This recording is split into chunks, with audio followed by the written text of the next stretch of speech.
Ladies and gentlemen, and now for something completely different. We now enter the heart of Horizon 2020. We've been talking about the EIC, we've been talking about the ERC, we've been talking about SAM. There's so many acronyms in this city, it's extraordinary. But now we talk about the one that isn't an acronym, Horizon 2020 itself.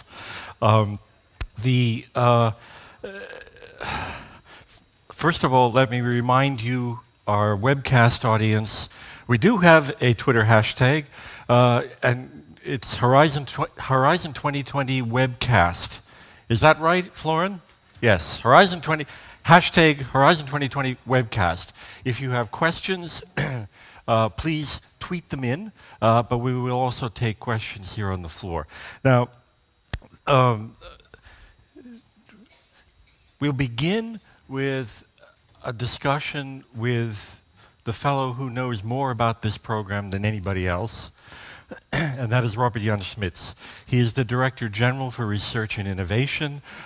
He has been a father, godfather to a midwife, I was about to say, to many parts of the program for several years.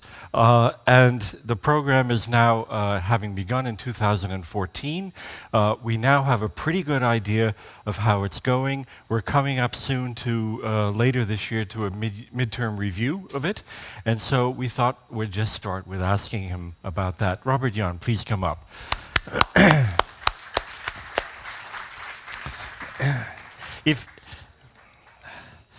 If we can just start first with, well, okay, so as I said, it's been running for 2 years, a little more, 2014, 2015. So how is it going? I probably need a microphone. Oh, hey, did you not get one? No. Oh my goodness, what an oversight. Could we please get a microphone here? You weren't... No, actually, Robert-Jan, this was deliberate. You have to listen, not talk. All right. I was really afraid of that, Rich. Horizon 2020 is a fantastic program, but I'm of course biased, so it's not important to tell you what I think of Horizon 2020. It's much more important what the customers, the clients, the participants, the science community and the innovators think about Horizon 2020. And they love the program. We recently did a survey to look at satisfaction.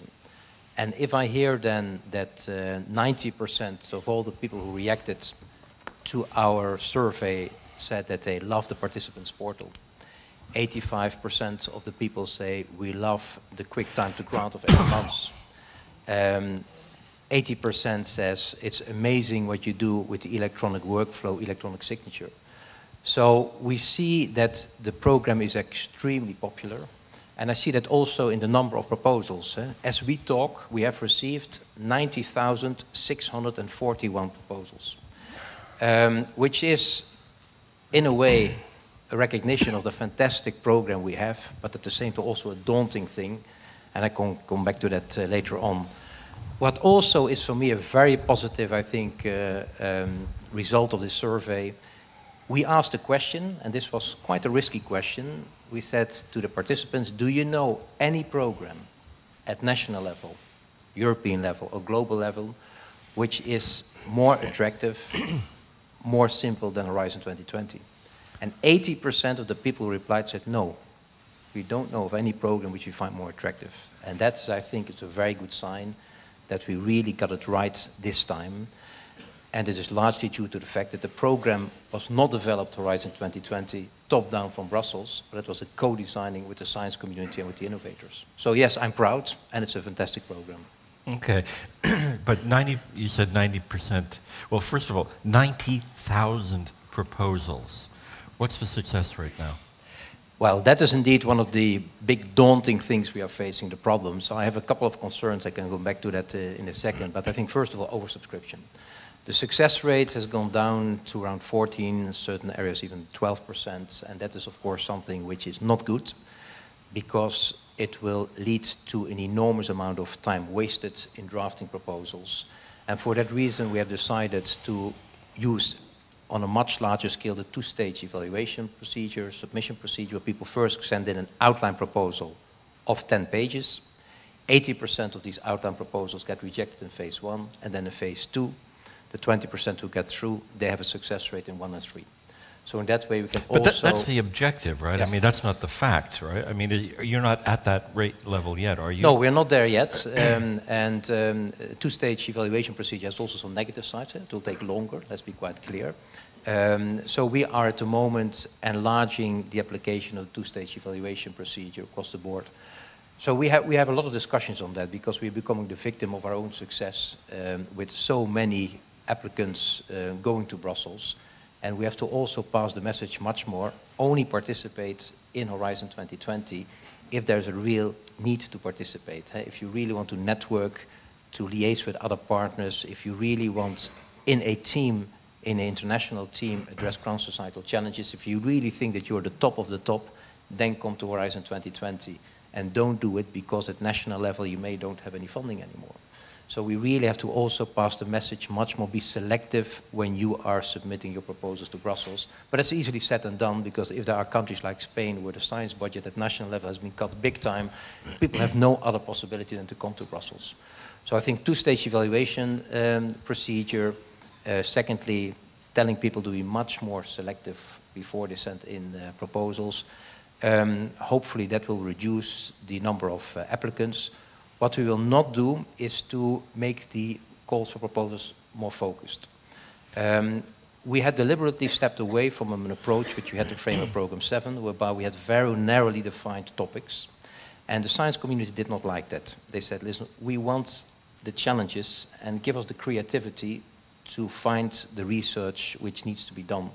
Don't tell us upfront, you have to do this and this research. So we went away from a very prescriptive approach in the calls to a more open approach. Define the problem and let the innovators and the scientists come with solutions. So that is what we are not going to change. We still like this openness because we want to stimulate the creativity of our scientists and innovators. Is there any other way you can control the success rate? Oh, there are many other ways. The ERC uses a very interesting mechanism. They say if you don't pass a certain threshold, if you don't get enough points in your evaluation, you cannot come back during 1 or 2 years. What about that? Well, it's, you can do that for individual grants, but you cannot do that for consortia. So you see, we have calls in consortia. If you go for an individual grant, like the ERC has, you can say to this individual person, to him or her, well, you did not have enough points in the peer review, you can't come back for 1 year. But if there is a consortium which changes each time, because these are mixed consortia. Well, I'm sure you could figure out some kind of an algorithm to decide if it's... We can do that, but we are looking into this, these measures, and we will certainly in the next calls and in the next work programs introduce the measures to really bring down the number of applications. But again, the success rate is at the moment 14%, and I'm afraid that it will remain around that percentage. Get rich, perhaps also another thing which is perhaps also, which I find fascinating. A lot of people complain about the low success rate, but for the ERC, everyone accepts it. That's another thing which is fascinating, is that for other parts of Horizon 2020, success rate of 14%, people say, too low. For the ERC, it's more or less accepted. I think it's 11 at the ERC or something. Yeah, it's even lower, yeah, absolutely. Yeah. So it seems to be probably also a cultural element there, yeah. Okay, but, well, this may seem like an odd question, but one thing about the ERC success rate is that the very low rate that they had in the beginning of 3% when they started immediately sent a message that this is about excellence. So, is there anything you can, I mean, you talked about communicating to people they should only apply if they have good stuff, but is there anything you can, is there anything concrete you're planning to do about that? Well, a campaign of some kind? Or, yeah, we find the national contact points, we try to pass the message, tell to the scientists, to the innovators, only to come to Horizon 2020 if they feel that they are excellent, they are really innovative, and really need the program to really get their specific thing done. What we are not going to do, Rich, and I can tell you that already, we're not going to make the program again as complex as in the past so that no one gets through. That's what we are not going to do, because the simplification was one of the most important But what successes. about other pots of money? I mean, there was you were talking, and the Commissioner was talking earlier about seals of excellence, which is basically let's raid some money from structural funds in some way. Well, we are more I or put less, that pejoratively. No, we're not raiding that money. We're trying to do them a favor, because we have. You are a godfather. Yes, we're a godfather in a way. We do them a favor because we say, listen, we have, for instance, take the ERC. We have the best peer review in the world. We have a lot of proposals which get through on the shortlist, but we just can't find all good proposals which get it to the shortlist. So we say to the structural funds, why don't you not pick up the bill for those proposals which are first class, but we just can't pay? Use the structural funds for that. And that's the seal of excellence idea, that they get a nice declaration from Moidas and Commissioner Cretu, which clearly says, listen, this is a top-notch proposal. We can't finance it because we don't have enough money, and we hope that the structural funds are picking it up. And we see in a lot of countries that this is really getting off the ground now. Slowly but steadily we are getting there. And I think that was a very nice way of indeed ensuring still that the best of the best get money. Okay, all right. The other question, of course, though, is another way to deal with the success rate is to get more money. You got the, you have the multi-annual framework, financial framework review this year. You've got the midterm review of Horizon 2020 coming up later in the year. Is there any chance of more money, or is it more likely to be less money? Well, did I put in a claim for more money? Absolutely. Am I going to get it? I think it will be difficult, and the reason for that is very obvious. If you look at the crisis which we have, the migration crisis, if you look at the situation in Ukraine, if you look at the situation in the Middle East, Africa, it will be a miracle if we can maintain and contain the money which we have at the moment. So we have to be quite realistic there. The current political climate and the current financial situation does not allow for a big increase of Horizon 2020, although I'm asking for it. I'm knocking on all doors. We have some good allies in the European Parliament. Christian Ehler, I think, was here as well. Yes, he was. Who are really also doing everything to make sure that the budget is either maintained or increased. But the current political situation with all the challenges there are, I have to be realistic, and I think the chances of getting more money is... and are the chances of getting less money also very high? That is to say, immigration crisis, economic crisis, Lord knows Syria, this multi-annual financial framework review can be very dangerous for you. No, I mean, I'm not afraid. I mean, the money moving, but from competitiveness lines to other areas. Of course, this situation may occur, but I mean, we have a very strong case to defend our program. You probably have seen, Rich, the report which was done, the ex-post evaluation of Framework Program 7. Well, I mean, this was done by top-notch researchers, Professor Fresco, Yuko Harayama. They were in the panel looking at the impact of Framework Program 7. Impressive with regard to job creation, competitiveness growth, scientific publications, patents. So we have a very strong case to make to defend our budget. And let's also be clear, yes, we have a current enormous crisis with regards to migration and refugees and the situation, of course, in the Middle East, Ukraine also to be included in that. But we also need, as Europe, to keep our focus on the medium and longer term. And that's why programs like Horizon 2020 are so important, because we need to continue to invest in knowledge, extend the frontiers of knowledge, because that's the only way for Europe to compete with the rest of the world, to outsmart the rest of the world. Do you already, with the midterm review coming up, do you already know what you are going to propose? For the midterm review of Horizon 2020? Yeah.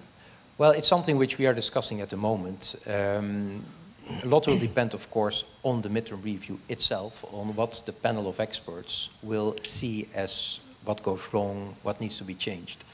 There is, however, one fundamental problem which we should not overlook.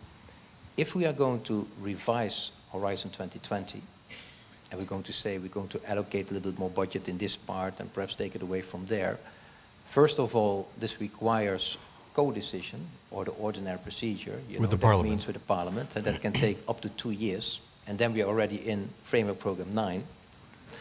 And secondly, I have been doing the negotiations for Horizon 2020 over 2 years. And every comma, every word, every euro cent is the result of a political compromise. And breaking that open will be extremely difficult. So I first of all have to see what the high-level experts will say about the midterm review of Horizon 2020, whether they will come with strong recommendations to change the program, to open it up. But I think their inputs and their findings will be much more important for me to shape Framework Program 9, because don't forget, the proposal for that next Framework Program has to come by the end of 2017, 2018, beginning of 2018. Okay, so I interpret this, perhaps wrongly, to say that we shouldn't expect major changes suggested by you, anyway, in Horizon 2020, and that the fire would be saved for FP9 planning. If the high-level experts who look at the mid-term review of Horizon 2020 find that there's nothing really fundamentally broken or nothing which we should change fundamentally, then I would say let's really make sure that we use the recommendations of that panel to shape the next proposal for the next Framework Program 9, which we'll have to put on the table by the end of 2017, early 2018. Okay, but then what about the EIC, which we were just talking about this morning? Yeah. Can that happen? Do you think that legislatively that can happen in the current Horizon 2020, or does that have to wait till FP9? Oh, well, I think we have to first of all see the consultation which Commissioner Moedas launched today on the EIC.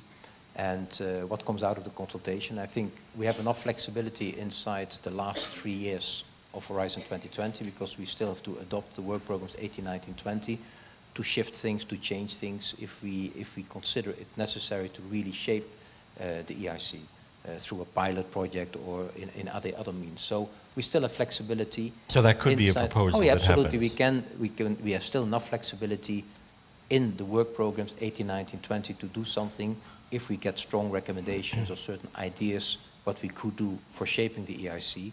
But I would be very hesitant in trying to break open the legislative procedure for Horizon 2020, because this is such a complex matter. You couldn't simply introduce another piece of legislation into the Parliament unrelated to Horizon 2020 in some way. Yeah. Have you ever been at the European Parliament? Yeah. You don't want to open that box? Well, listen, I mean, the negotiation, what I learned from the negotiations on Horizon 2020 is that there's so many different interests in the European Parliament. There are certain groups who love energy and others like then Industry 4.0. Another one is very interested in blue growth. So, I mean, we received to the proposal for Horizon 2020 over 2,000 amendments from the European Parliament. I mean, we have been spending hours on texts, on commas, on allocation of euro cents on certain priorities. So it's a very delicate compromise. Okay. And if there's not a good reason to change that, I would certainly not. Okay. And the last factual question I want to ask you, we'll take a few questions from you, then we'll have the panel, and we'll come back to more questions. Okay.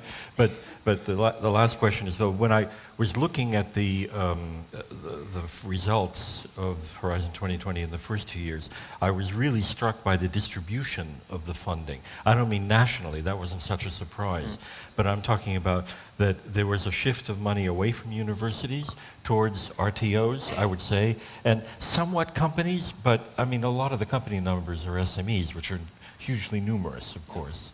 So, I mean, did you plan this, or what do you think about this? What do you make of it? It's for me, it was quite obvious.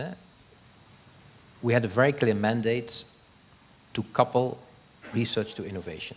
So that means that Horizon 2020 pays much more importance to innovation. Therefore, many more proof of concept, first of a kind, pilot lines, demonstrators, bringing the result of research to the market. Well, that is per definition the job of the RTOs and of industry. So for that reason, I'm not surprised that we see now that the industrial participation is growing, that we have more SMEs and more RTOs, because that is exactly because we have inserted this innovation dimension in the framework program. Universities should not complain, because in absolute terms, they are still getting the same what they got on the framework program 7. As percentage, they may get less, but in absolute terms, the amount of money the universities are getting is still the same as they got in framework program 7. Okay. But for me, it's a natural trend. It's the mandate we got from the constituency, from the participants, do more on innovation, pay more attention to the deployment of results, get more industry involved, end users, SMEs. So that's what we did, and therefore I'm not surprised by the statistics. Okay, all right. A few questions here. Whoa, that was a fast hand in the back. All right. Mike, please identify yourself. Let's keep the questions brief. Let's get a bunch of them out, okay? Yeah, Heinrich Klopp, N-Bank, Lower Saxony in Germany. We have a lot of SME complaining who are beneficiaries, who receive funding, but who do not get the seal of excellence. In order to put it on the website or to have it in a frame in the office or outside the building, is there a chance of awarding the seal of excellence to those companies who are beneficiaries? Thank you. Well, it's very simple. An SME has to just ask for the seal of excellence and they get it immediately. So, I mean, I have not come across... What is this, a diploma like or something? It's a kind of a diploma. It's a nice certificate signed by Moiders and Creatus saying that, you know, you are amongst the top projects which you have submitted. And therefore, we strongly recommend any funding authority, being in the structural funds or a bank, to provide funding. And I must say that we see in a number of regions that they have already reserved budgets to pick this up. Okay. And I think it's very clever because, again, you have a very good peer review. The whole process of selecting projects has been done. The only thing is you need to do then through the structural funds is to make the check. So they just need to ask for it? Is that what you're... Yeah, they should just ask for it and they get it. Yeah. Okay, a question right here there was. Okay, Pekka Soini from Finnish Innovation Funding Agency, Tekes. Yes, scaling up SMEs is really the kind of the cornerstone, and we discussed this SME instrument right now. What about if you would borrow some money from EFSI, for example, temporarily, or using anyway somehow EFSI now, because SME instrument is overbooked, it's a fundamental, important, very liked instrument, and this is exactly what we need right now. EFSI is popularly known as the Juncker plan. Yeah. Well, I mean, you're from Finland, eh? Yeah. Katainen, who is running FC, is also from Finland. So why don't you not give him a call and say... and tell him that if he really wants to have a good investment of his money, that he should go for topping up Horizon 2020. I think is an excellent idea. You're encouraging lobbying. Incredible. Absolutely. Listen, we only got the budget for Horizon 2020. The big increase because of lobbying. Let's be clear. Yeah. I mean, and that's a sad story. I want in future that our programs, our proposals get money because of the content and not of the lobbying. But unfortunately, it does not work like that. I must say though that FC, and there we are lucky with Katainen. If you see where the FC money has been going up to now, it has been going for a large extent to science innovation projects because the criteria has been drafted as such that priority are given to science innovation projects. And also, I think a person like Katainen, the vice president, realizes that the growth will come from knowledge and from the knowledge economy and from innovation. So I think we have a very good supporter in Katainen for science and innovation for Horizon 2020. Another question. There's one right in the front. Is there someone in the back that I haven't seen? Well, we'll try. Go ahead. Yeah, Fabrizio Gagliardi representing the ACM, the Association for Equipment Machinery, European Policy Council. We talk with a lot of our colleagues, involved in computer science, both theoretical and applied. Many of them, they of course express comments on Horizon 2020. And what we hear, which is interesting, is some kind of tension or contradiction between say, well, Horizon 2020 still, the evaluation is still too long. We would like, to get, approved quicker. At the same time, they say, we regret the fact that there is not any longer negotiation. So it's a little bit a kind of a gamble because they say, well, we try to ask what we believe is right, but it's a kind of a gamble because if we ask a little bit too much, we might just be cut with no chance to negotiate, maybe scaling down in the program, scaling down the funding. So that is something that we hear a lot. So I don't know if as part of the Horizon 2020 review, the evaluation is going to be maybe reconsidered. And the other kind of criticism, many say that the result of the evaluation are less predictable than in Framework Program 7. We had a huge problem with time to grant in the past. it took us often a year and a half, up to 2 years, to complete everything. So one of my objectives for Horizon 2020 was to completely re-engineer and to arrive at a very short time to grant of 8 months.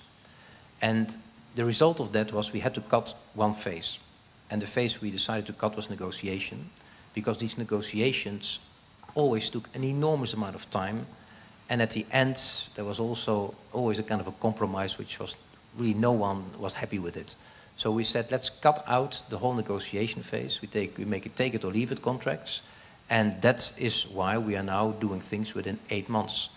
Yes, people say, it's a pity because during the negotiations, sometimes we could clarify certain things, but with the large number of proposals we are receiving, I mean, if people are not happy, we take the next one on the list. So it works out well, but I know that there are companies, organizations who say it's a pity that we don't have this possibility of negotiating anymore. But we had to cut somewhere in the whole process in order to reach at those 8 months. And I would like even to go quicker.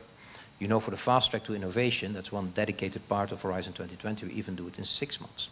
So I think we have to even explore if we can not do it much quicker. And there's a constant challenge, of course, to see how we can make the process more efficient and more effective. Yeah, actually, I think one of the recommendations that came from our Science Business Network was, why can't you do it in 1 month? Why can't you do it in a month and a half? I wish that was true. It's you know, people always, it's interesting now that we have Horizon 2020.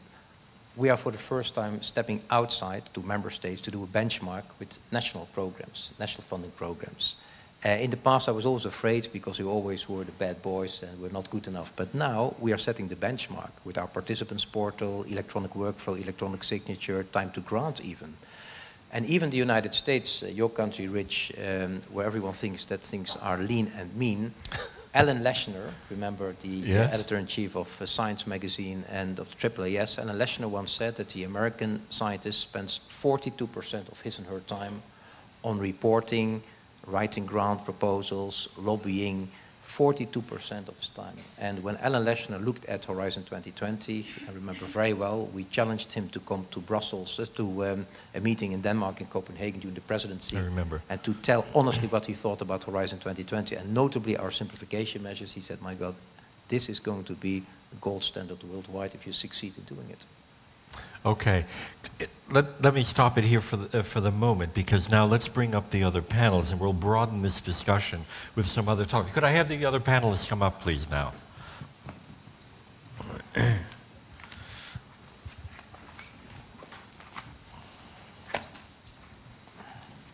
Monica.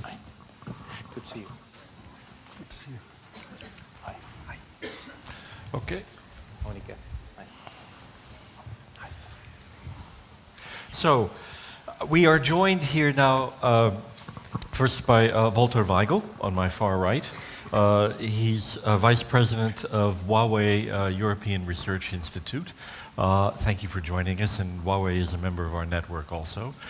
Beside him is Monica Dietl, Director of the Cost Association, with which we've had many dealings. Please welcome Monica very much. On the other side of Robert-Jan is a new draftee to Science Business, Roy Pennings. Roy is just began 2 weeks ago we signed the contract? I can't remember, yes, to begin working together. So welcome, Roy. And Roy is here on not so much, well, Roy is here because he brings news from the network meeting that just happened where the members were talking about Horizon 2020. So he'll give us a little report about what they're thinking collectively. And then beside him is Gunnar Bovim. He's the rector of NTNU, the Norwegian University of Science and Technology in Trondheim, and also a member of our network. So welcome all. Now, let's just kick this off very quickly. I mean, well, we just heard that 90% of the people like the participants portal, that 85% of the people, well, apparently they love it. Do you love it? Tell me, what with Horizon 2020? Are you questioning our survey, Rich? Never, never. It's at least as good as the Science Business Online survey. But the question is, so what works well? What works badly? Walter, why don't you begin? Yeah, first of all, Robert, I would like to thank you and your services, because I wanted to point out from my experience 2 points you know now from the survey yourself. I think we have really improved in getting more into innovation. So bring the research results into trials, into exploratory setups, test beds, so to bridge the gap from the research results into the market. And secondly, it was certainly compared to, I think I am active since the SP program in funded programs, it was a step forward to really simplify. I think these are the 2 points I really see where we have taken altogether a step forward. Could I just ask the other panelists quickly, is it simpler? You're all nodding, yeah. Yeah, Monica? We are a bit a special beneficiary, so the situation is a bit different. Well, okay, I know. Yeah, yes, the cost association is indeed a different part, a different aspect of it. We'll come to that in just a minute. Okay, so they agree. It's simpler. Do you? Raise your hand. Okay. Do you? Oh, gradually, people try to decide. No, not simpler. Then FP7 is the comparison to say. Not simpler. Oh. They're sleeping. No, they're not sleeping. They just haven't decided. They haven't finished the paperwork yet. Okay. Still into it. Okay, but so, Gunnar, let me come to you. So, what works? What doesn't work in Horizon 2020? First, I'd like to express that our feeling is that, like you said, Horizon 2020 is a fantastic program. There are so much very good with it, and I think it's been done a very good political work in establishing it. So when we talk about what could be better, we have to know that it's a good program. But there are things to make better, and you have been touching upon parts of it, the acceptance rate and time, how to motivate the researchers having 14.5 points, excellent. How do you do that? What do you tell them? We're struggling with that, but what is, in our opinion, we can see that those who get 14.5% points, they tend to get into the networks they have established even without the money.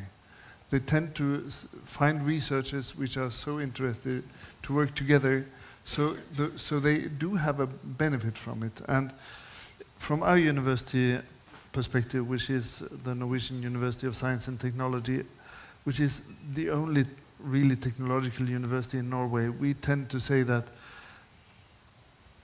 as important as the money is the networks you get, as important as the money is the good ideas you get. And what we try to do is to support our researchers who get good points.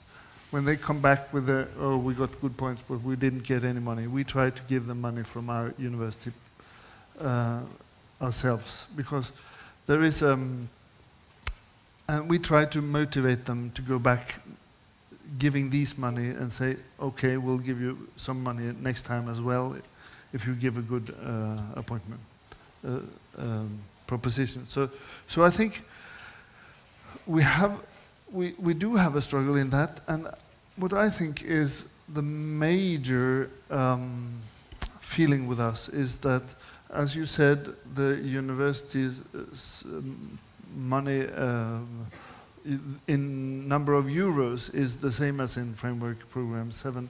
It's a lower percentage. What I think is, from the European perspective, I think Europe is losing some of the good ideas, because if you're not fitting into the excellence pillar, you go into the framework programs, the TRL level is they're demanded to be too high. There is a gap between the excellence pillar, the ERC basic research, and the programs. It's too applied. That gap is where? Is it like proof of concept or later than proof of concept? I wouldn't put it a specific place, but I mean, the ERC ends at TRL level 2 or 3, and it's the gap between there is there are so many good ideas, so many good projects, which are lost in translation, so to say. And I think that's Europe is losing some of the good innovative projects in this gap. And I'm now I'm not talking about more money to the universities, but I'm talking about the lost opportunities for Europe. And there are some lost opportunities within that gap.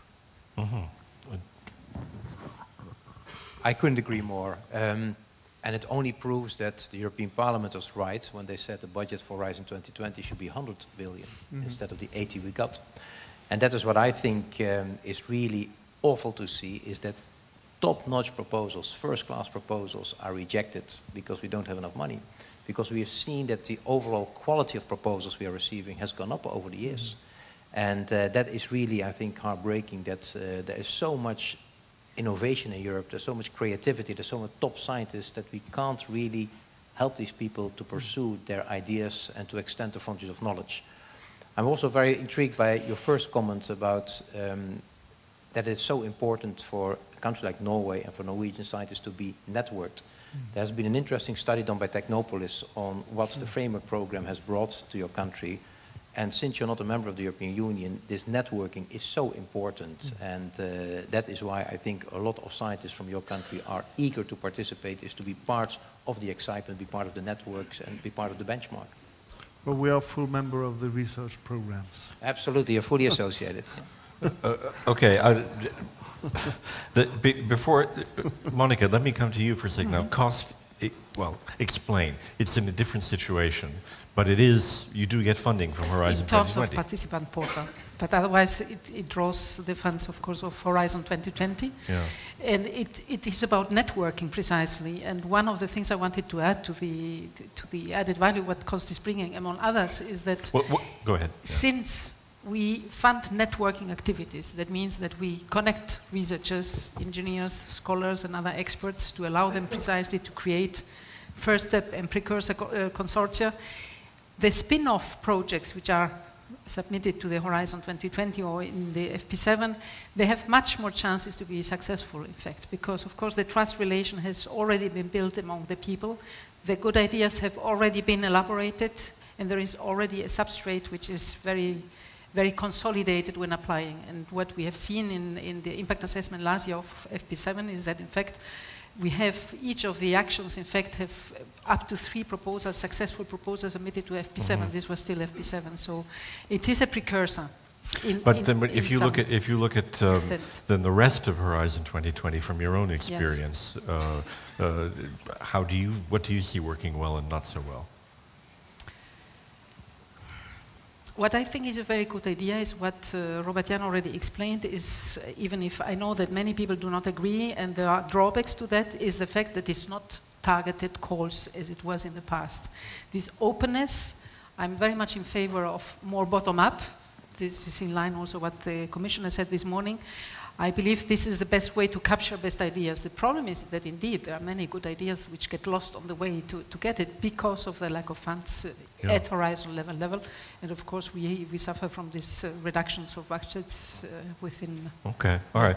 Roy, now you were just chairing a meeting of some of our members an hour ago or something. So what did you hear, what were they saying was the works well and doesn't work well? Well, what worked well certainly was the fact that the current process is moving even more towards a 2-stage process. I think people really like that. They like that. Yeah, that what they're saying, and we had a bit of a discussion on this, on, for example, the number of pages that you would need to write, because there's a balance between the effort that you put in and, of course, the success rate that comes out of it. But that's like a smaller side of discussion. What we did find was that still many organizations are still adapting to Horizon 2020 compared to FP7, that still many scientists, particularly of course from the academic side, are still trying to they're not in their comfort zone when they have to talk about impact. And it's not that there are not enough guidelines on that, because the Commission has provided many of those guidelines, the network says. But the point is what to say, and also to make it credible. I mean, you can promise pretty much the world in impact.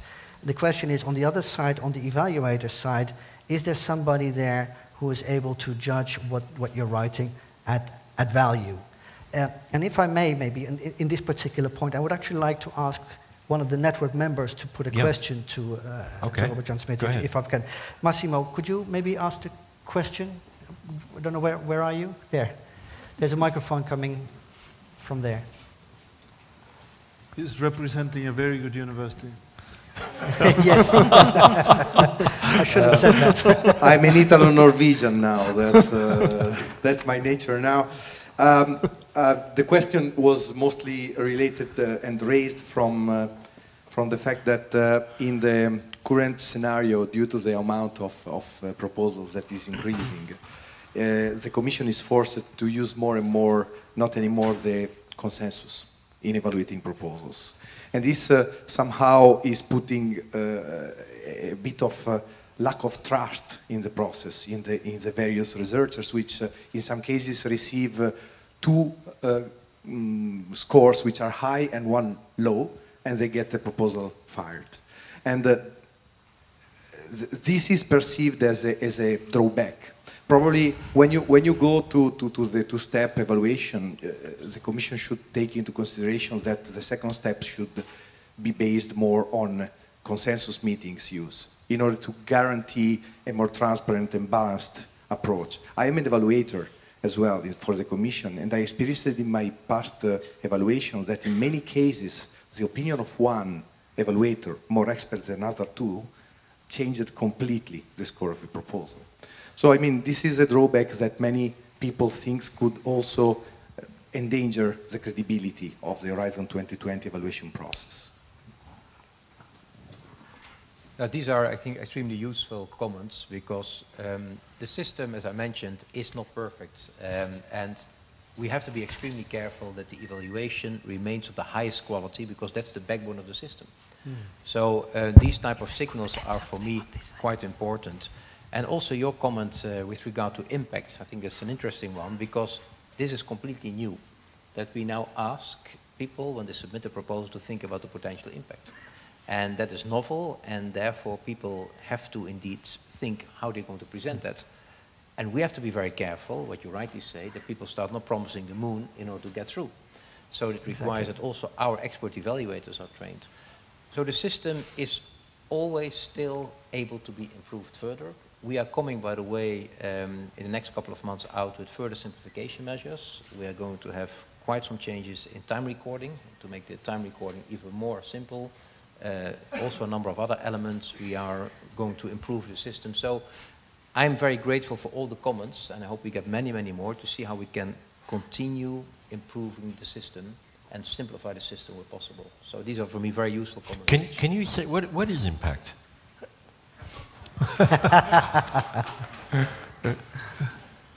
Well, for me, the impact of this event will be if I can go home with a lot of good ideas to improve further the program. No, I mean, impact can take different forms. There can be an impact with regard to a training. There can be impact with regard to standard setting. There can be impact with regard of a project with regard to training of people, an impact with regard to standard setting, impact with regard to developing a new diagnostics kit. So impact can take different forms, but the challenge is, of course, and that's why I think you're fully right, that since science is often an insecure business, people have a lot of difficulties defining what could be the potential impact of their research. And therefore we have presented these guidelines, and I think they're quite extensive, the guidelines, but still people feel a bit uncomfortable with this new approach. Yeah. Indeed. Okay, Monica, you wanted to add something. Yes, in fact, I wanted a bit to react to Massimo's question, in fact, by describing in short the evaluation system which COST has put in place since the start of Horizon 2020, which in fact tries first to address that we guarantee the excellence of the projects, secondly to address that we guarantee because of the bottom-up nature that all the disciplines are taken into account, and in particular the interdisciplinarity, and then a third element which is to guarantee that the policies, of course, are addressed. How do we do this? First, with a remote evaluation system, where we ask precisely the experts to go for consensus. This is the basics of the new system. Second, it goes to ad hoc review panels. That means these panels are composed depending on the submission on the proposals we get submitted through an automatic system. The researcher indirectly selects the experts he wants or she wants to evaluate its proposal. And these ad hoc review panels are composed call by call in a different modus depending on what topics come in.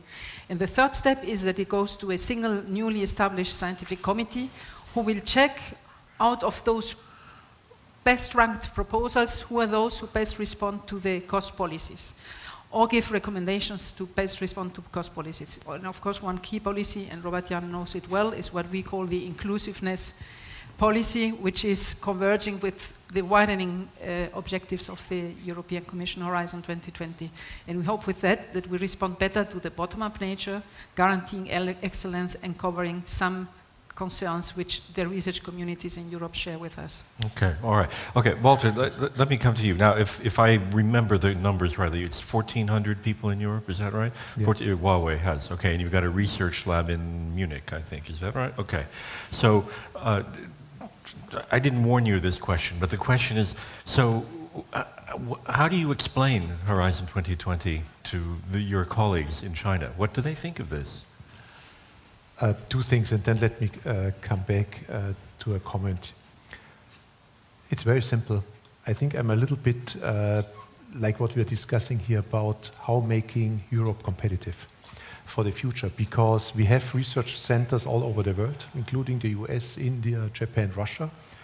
And my point is very simple. My boss is heading all these research centers.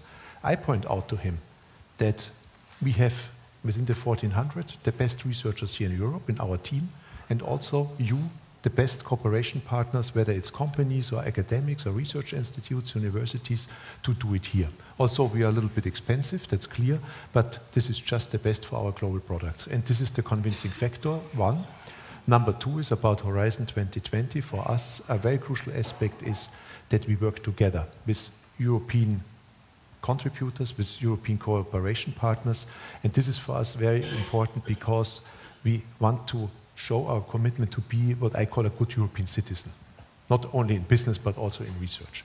Now, if you allow me to come back, 2 comments on the impact. I'm currently very much driven by Big Data PPP, where I'm engaged personally.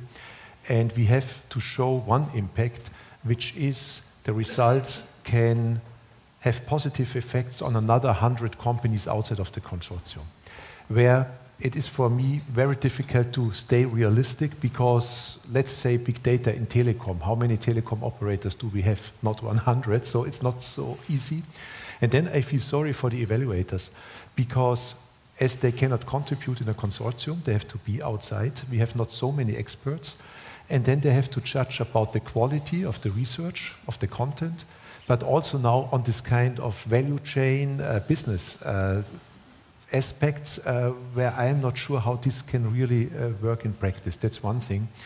The second one, and Robert-Jan, you know, I'm advocating and I will lobby immediately for more money because, as we know, Europe has to be competitive in high tech, and this can only be done over research.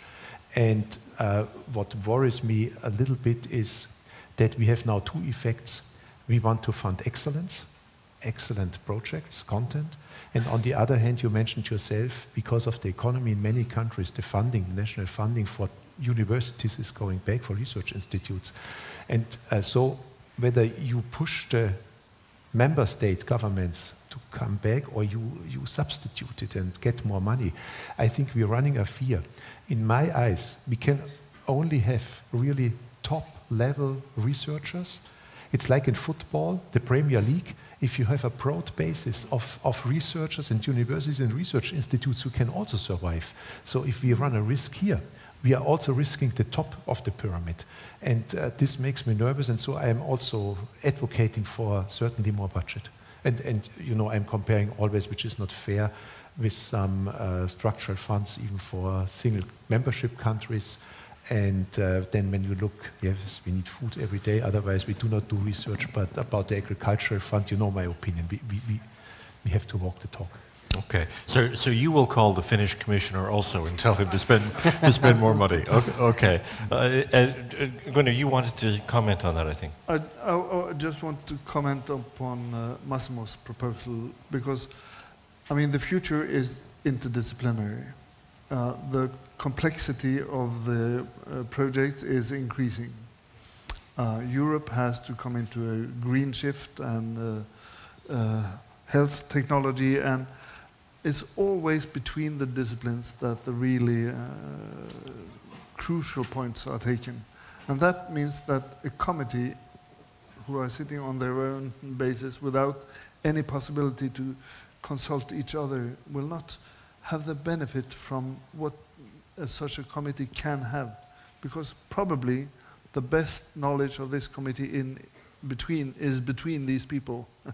And therefore I'm also afraid that if there is no consultation between them, there is a veto in the most conservative member of the committee, and the proposal will not go through. Okay, so both of you have mentioned something related to evaluation, then, Yes. and in your case also the impact question that who's left to evaluate in the end. So, Roy, was there that? If I just may add one thing, because I think a two-step process is good, and we can understand and accept that the first step is a bit rough, but the second step should be very thorough. Yeah, there was another point that was raised in the network meeting, and that was the fact that people felt that being an evaluator is not attractive enough, in the sense that many, for example, company staff, where the company actually doesn't allow qualified people, and I'm sort of following on to the line that you said earlier, and that Massimo mentioned, are not allowed to participate in the evaluations. And one of the things that was asked is there a way that the European Commission could maybe somehow make sure that companies understand better or appreciate more, and therefore let their staff go and participate in these evaluations, particularly with a view to judging impact, because they are naturally the ones that would be able to judge impact as well. Okay. Robert-Jan, many questions on evaluation. I think it's a very valid point with regard to the evaluators coming from big industry and for small companies. We have a lot of difficulties attracting those. When we do a call for experts and we need people to come to Brussels to evaluate proposals, the people from the universities ask us, do you need us 2 weeks or 3 weeks?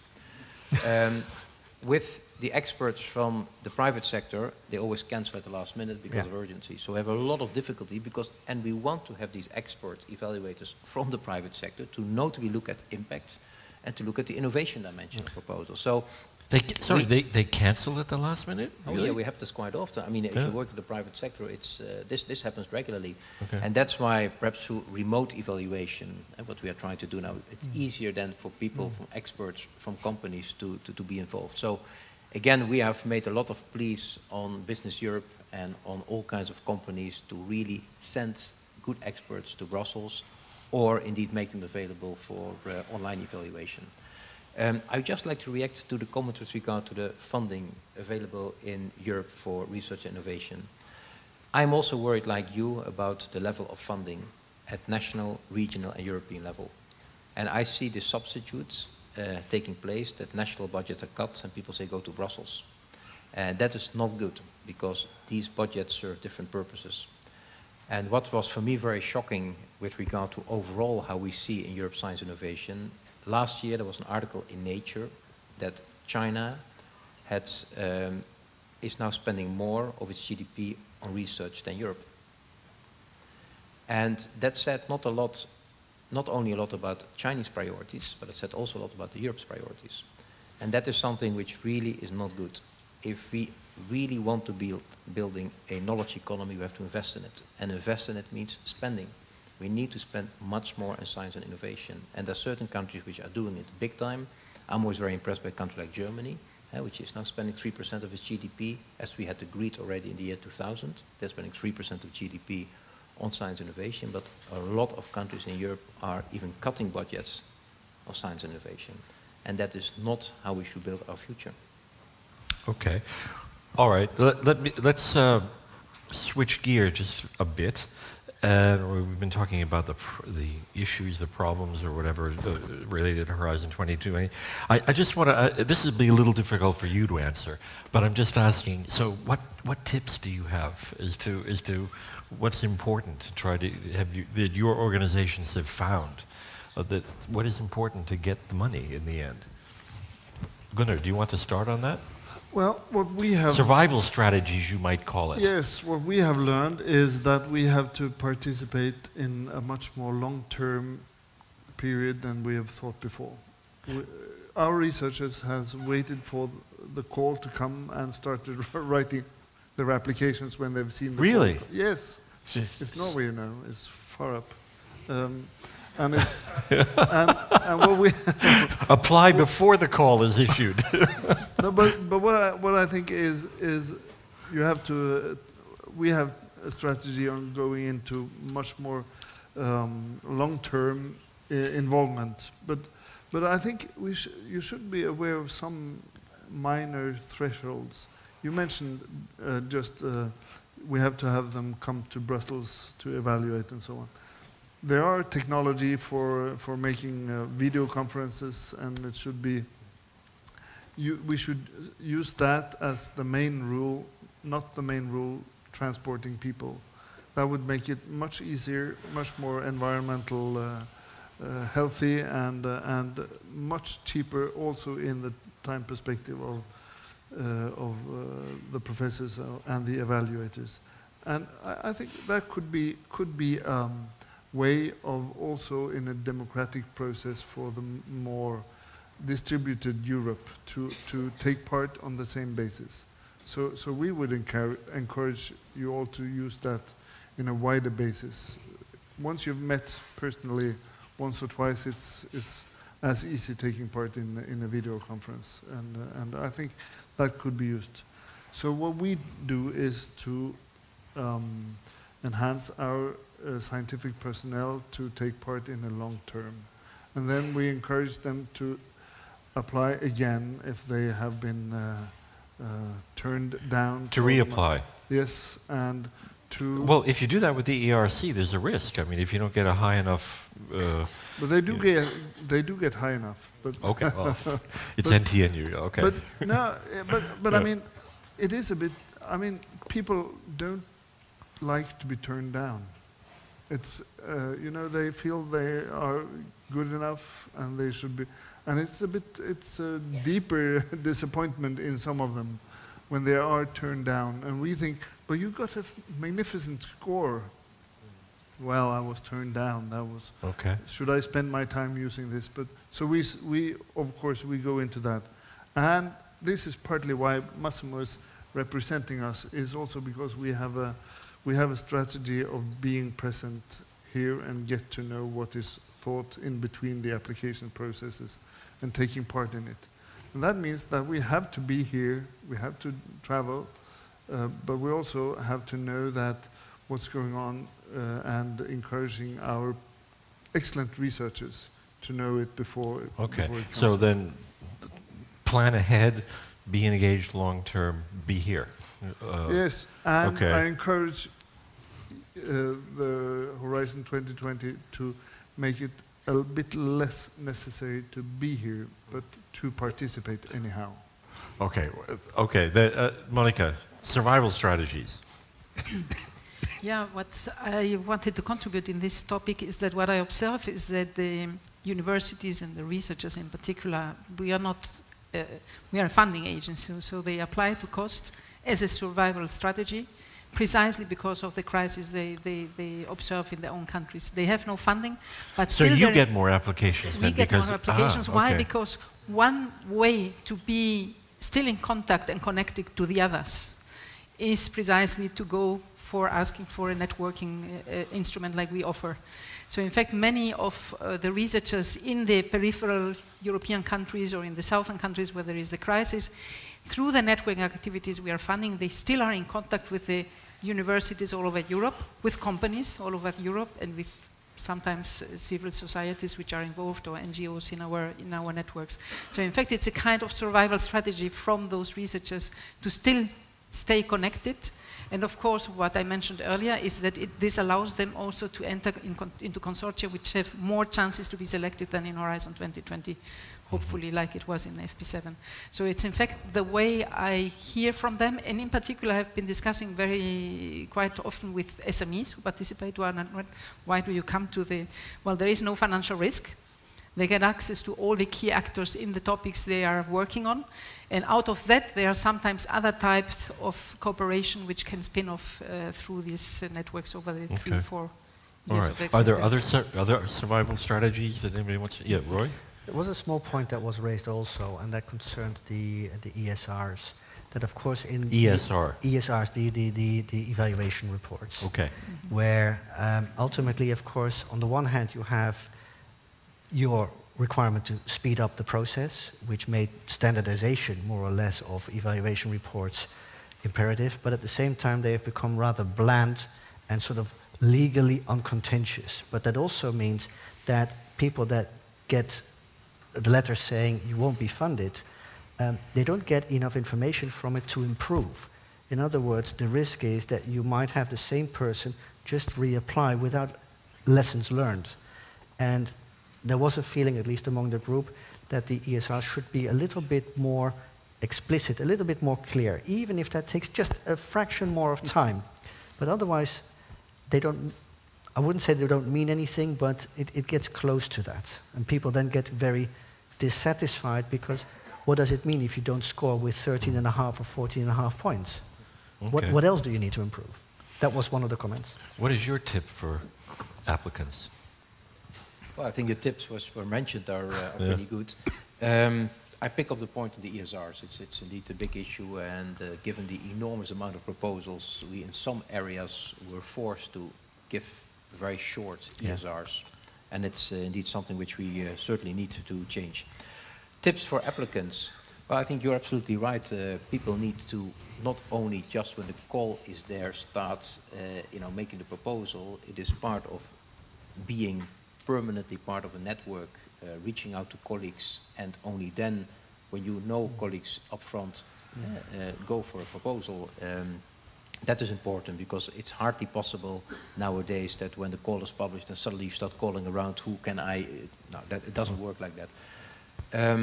The selectivity for me is quite important, that people really should consider, I think, twice before they submit a proposal to Brussels. And it's not, the times are over, that it's Sunday afternoon, it's raining, you know, the kids are screaming, let's make a proposal to Brussels. I mean, these days are over.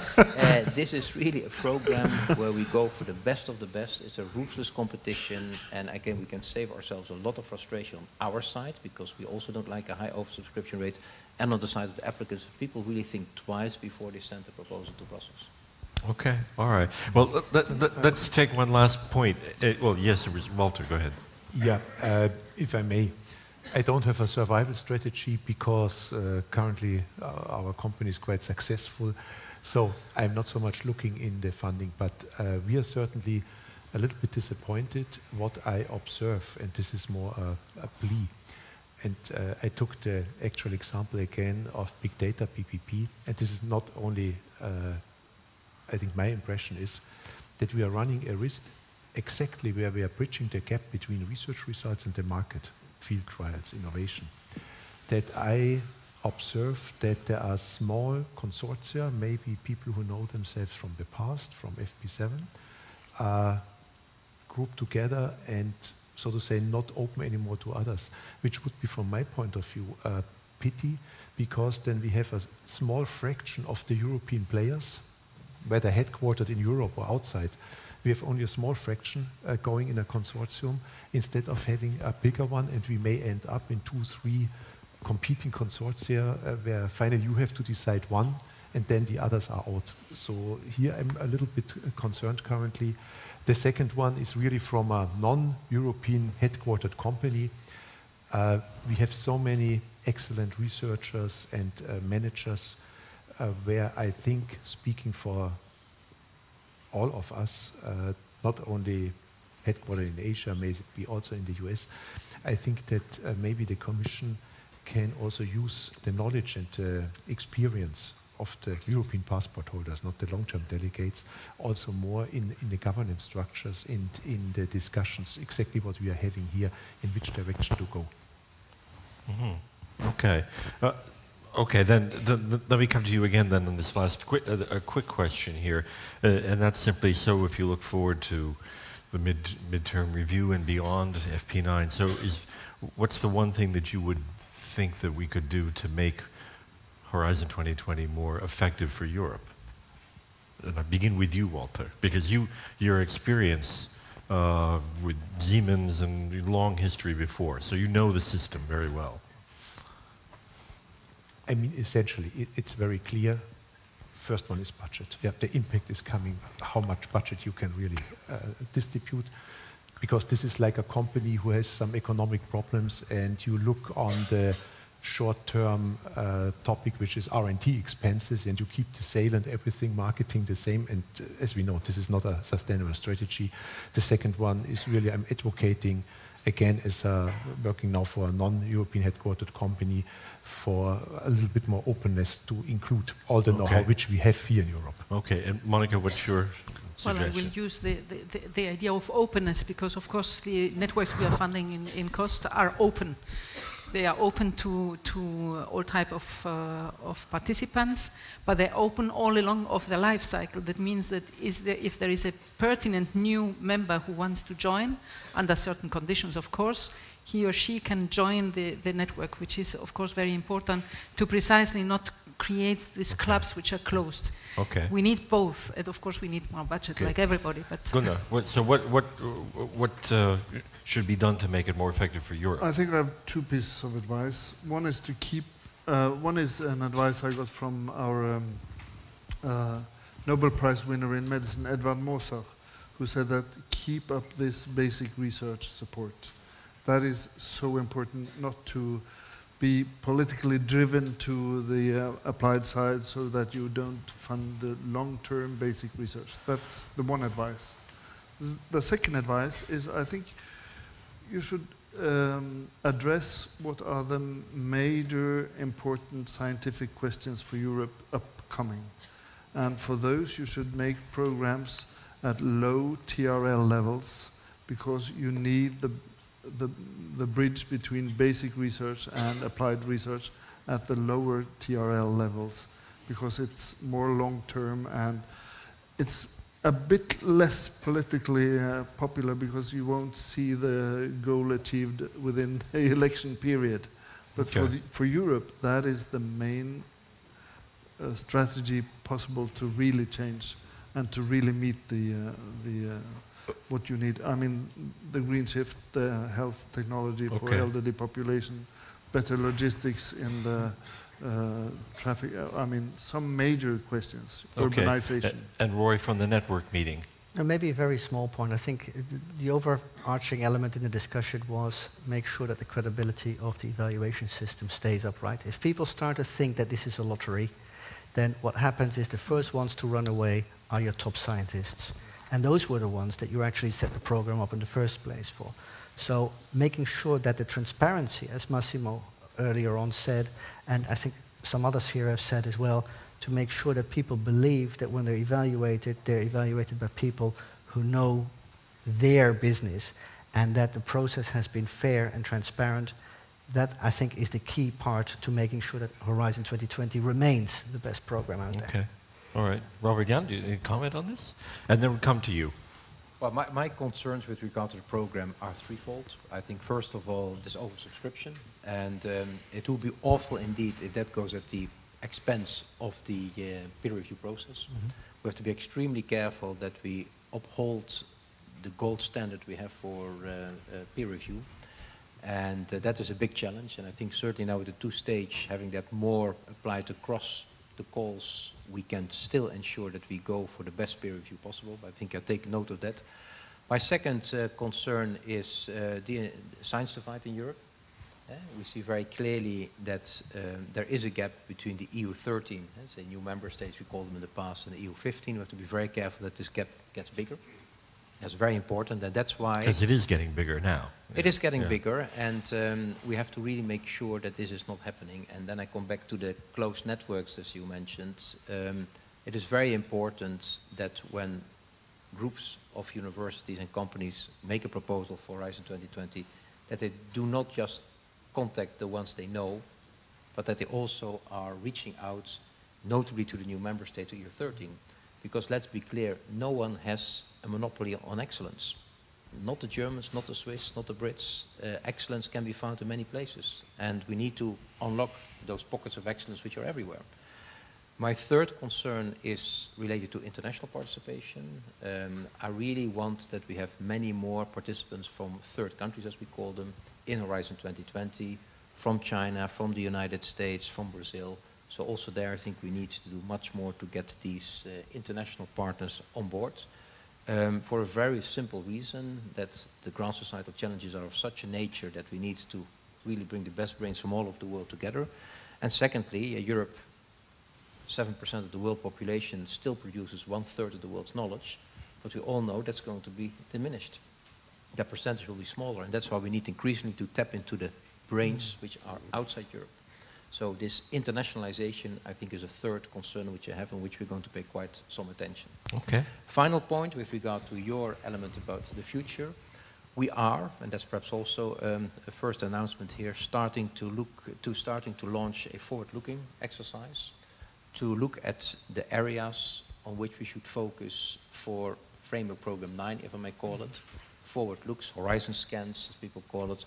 What are the big challenges on which we need to focus for our new program? We are starting that exercise now, and at a given time we'll open it up to everyone, and we really want that everyone also present here is part of this. Starting the process now means what, with program committees internally? Or? No, we are at the moment launching a forward-looking exercise. We have commissioned a couple of think tanks to look into what are the big ground societal challenges we are going to face in the next 10, 20 years, and what can research at European level. Then. It's foresight. So it's very much forward looks, foresight, horizon scans, whatever you want to call it. So we are starting that exercise, and after the summer we are going to open the results up to the public, to the participants, to industry, to really see so after the if summer. they recognize. So this would be like a public consultation?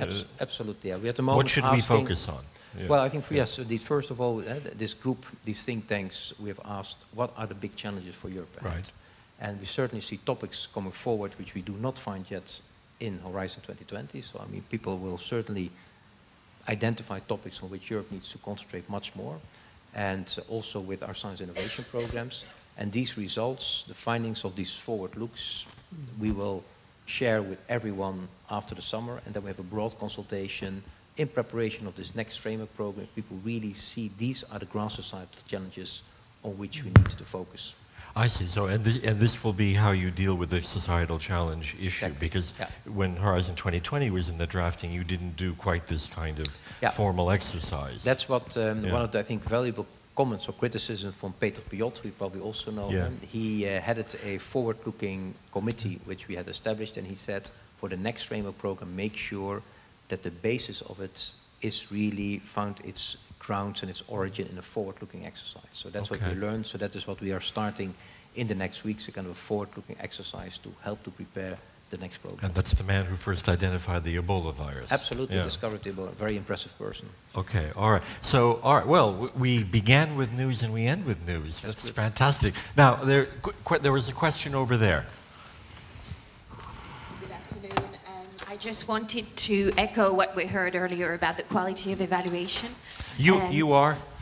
Caroline Bergot, I'm an independent expert. I'm also part of the Startup Europe partnership team, which was set up by former Commissioner Cruz. I share this concern around the quality of evaluation. I've been an evaluator for several of the new SME programs. And in all honesty, and this is something I've shared with the Commission, with the heads of both programs, SME Instrument and Fast Track, I do feel that, it comes down to some extent to a lottery, way too much than it should be.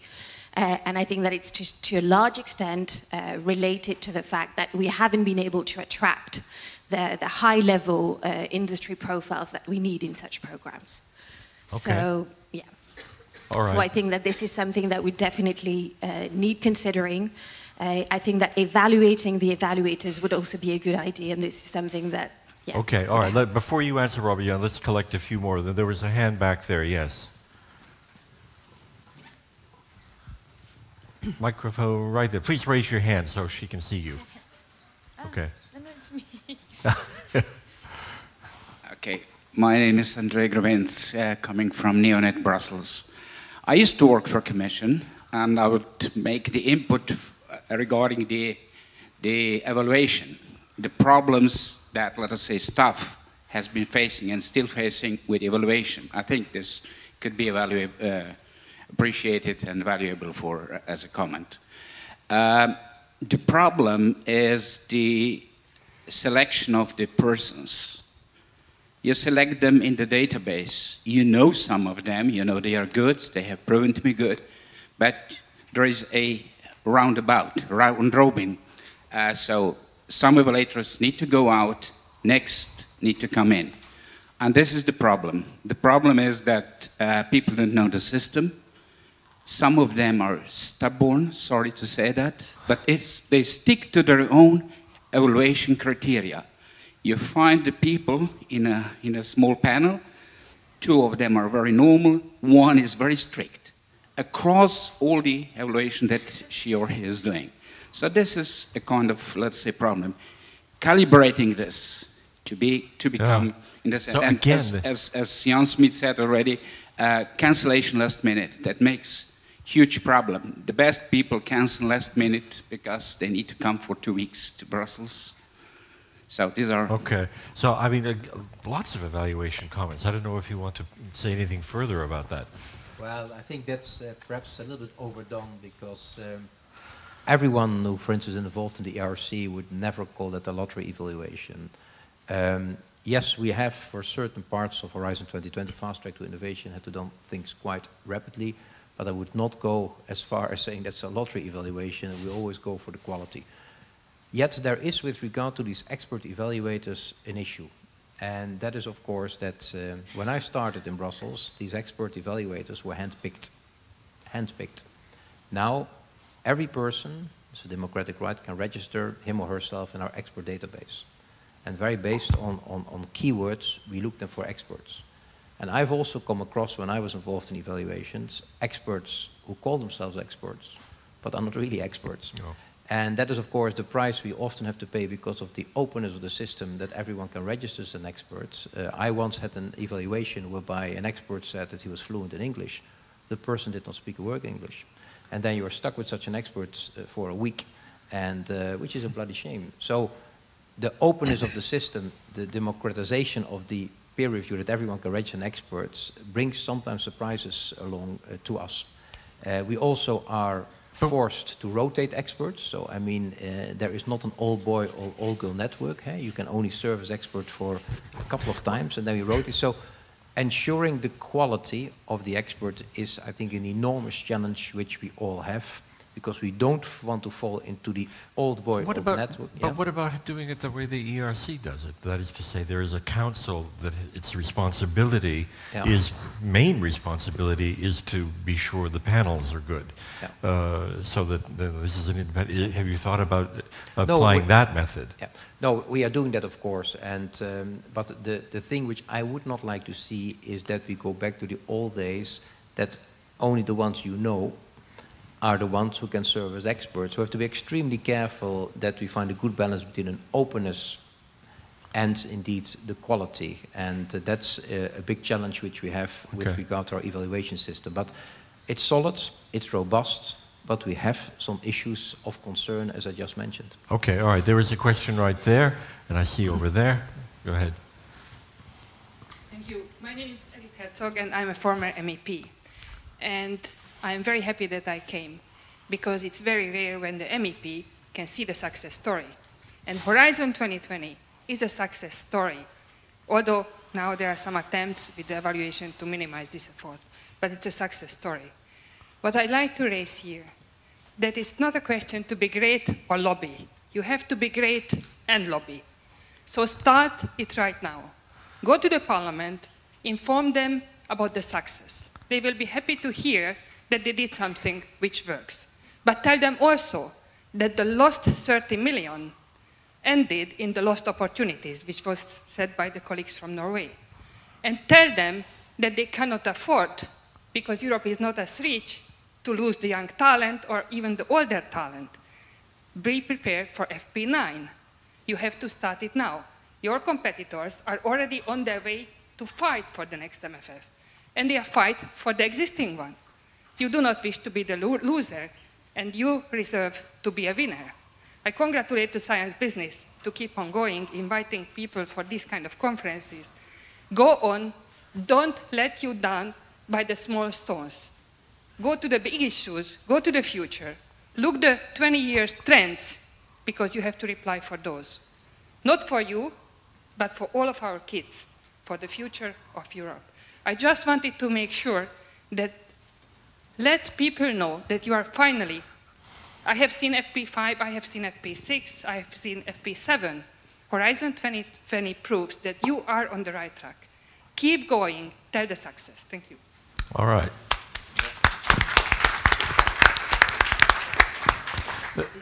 Question or comment over there?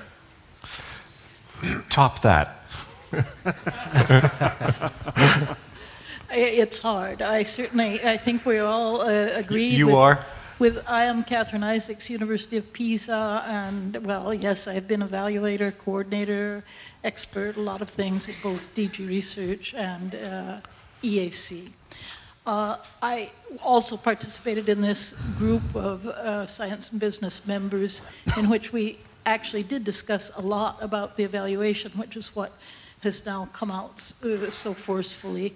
And however, now it occurs to me that it's a little bit strange. Perhaps we didn't really have enough time to consider all the things that we wanted to ask you or to advise or consider about Horizon 2020, which of course has been a great challenge and something really in many ways wonderful. When we talk about simplification, well, that we have learned a long time ago when the Commission says something is simpler, it means that usually it's simpler for the Commission, not necessarily for the applicants. And we have a long story about that.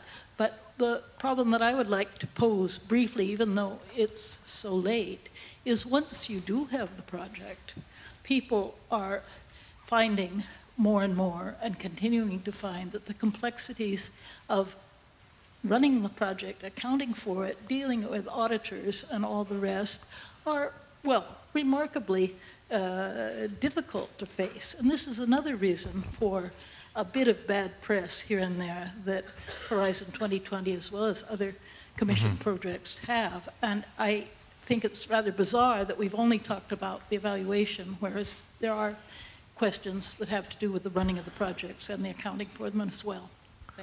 Thank you. So there could be bad news. You got the grant. All right, Robert-Jan. By the way, a concluding remark, perhaps. Okay. No, perhaps just to thank Edith Herzog, because she has been one of the most effective members of the European Parliament, also supporting Horizon 2020, was to recognize that.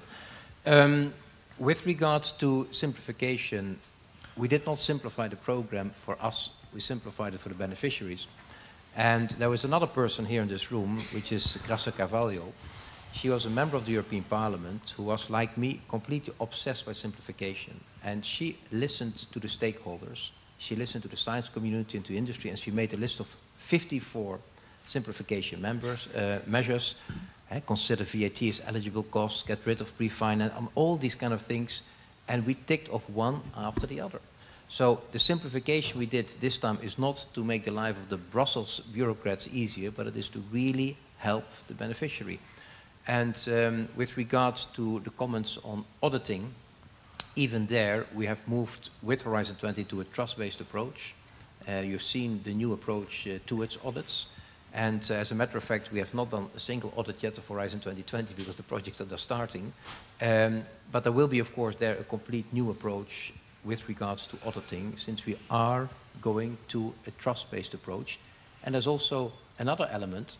If the rules are simple, people make less mistakes, and if they make less mistakes, the auditors will find less mistakes. I mean, one of the main problems we had in the past with auditing and auditors were that the rules were so complex, time recording was awful, was so difficult, no one understood it, so people made mistakes, and then the auditors come, and the auditors are then asking for recoveries of funds, so we get ourselves into huge trouble.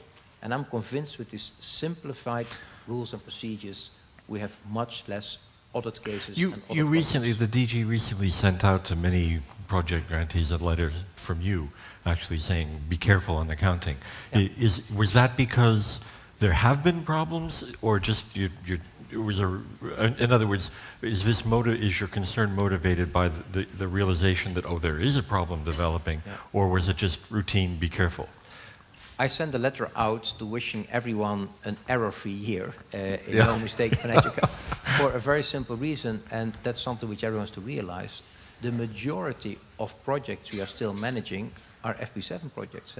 We are all now talking about Horizon 2020, but the thousands of projects which are still running and still being monitored are Framework Program 7 projects, which are to a large extent still subdued to the complexity. And that's why I said to the people, be extremely careful, pay a lot of attention to the financial rules of Framework Program 7 to avoid that there are problems. Okay. So these letters is very much aimed at warning people for the Framework Program 7 rules of the game, but for Horizon 2020 it will be much better and easier. Okay, all right. A final comment from you? On what? Horizon 2020. Horizon 2020, no, I'm extremely grateful for the comments here. And I take with me that there are a couple of elements we have to be extremely careful of, notably the evaluation, the two-stage evaluation procedure. So we have to really pay a lot of attention, the selection of experts, how we move forward, and also be extremely careful that we are not, under this avalanche of proposals, going to sacrifice the quality of the evaluation system or the peer review system. That's something which will kill then the whole program and the reputation of the program. I'm still very proud of what the Commission has been able to produce, Horizon 2020. I'm very proud of how the program is being implemented. I admire the staff in DG Research, in the executive agencies, which is managing these proposals, how they are respecting the time to grant, the 8 months procedure. It's just amazing that with so much dedication people can do it, and I consider the comments here as extremely useful, and we're certainly going to give a follow-up to it. So okay. Thanks very much. Well, thank you very much, Robert-Jan.